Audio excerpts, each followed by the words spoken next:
And for 1 second, all my problems fade to gray like no one saw them. I get a God's eye view on everything, looking out my window pane. Wheels up, put the God bless you guys. My name is Alondra and welcome to another Motivational Monday.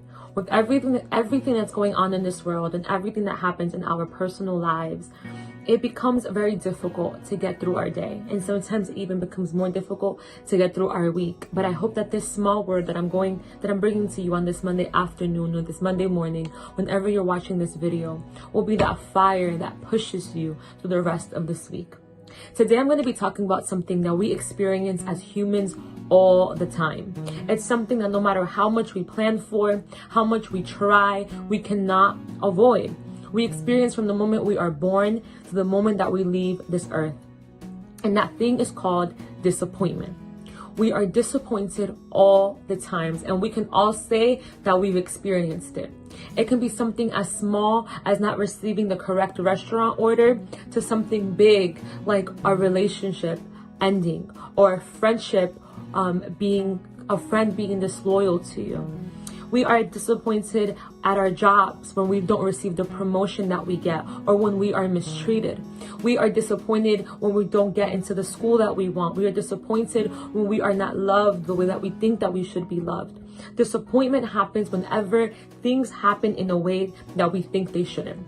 Disappointment happens when people don't behave or act or treat us or see us the ways that we think that they should.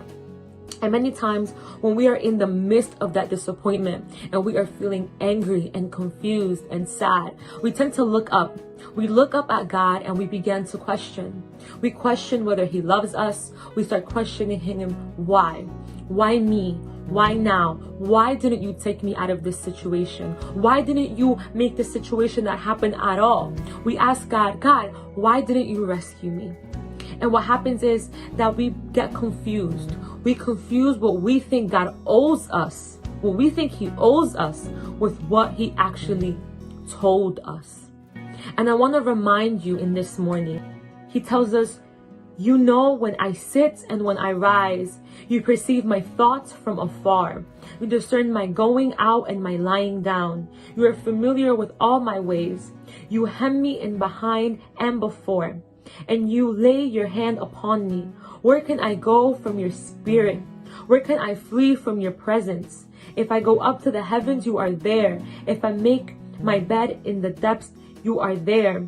He then tells us in Hebrews 4:16, "For we do not have a high priest who is unable to empathize with our weaknesses, but we have one who has been tempted in every way, just as we are, yet he did not sin." He reminds us in 2 Corinthians, "We are hard pressed on every side, but not crushed, perplexed, but not in despair, persecuted, but not abandoned, struck down, but not destroyed." These verses always find a way to give me peace. And we begin to understand through His word. And I want you to understand in this morning, I want you to understand that His purpose is not to stop you from being disappointed, but His purpose is to walk you through them. His purpose is to redefine your faith and draw you near to Him. A Christian author by the name of Lisa Thurkist said that we will never be able to appreciate God's perfect and amazing love if we do not encounter the disappointment of mediocre love.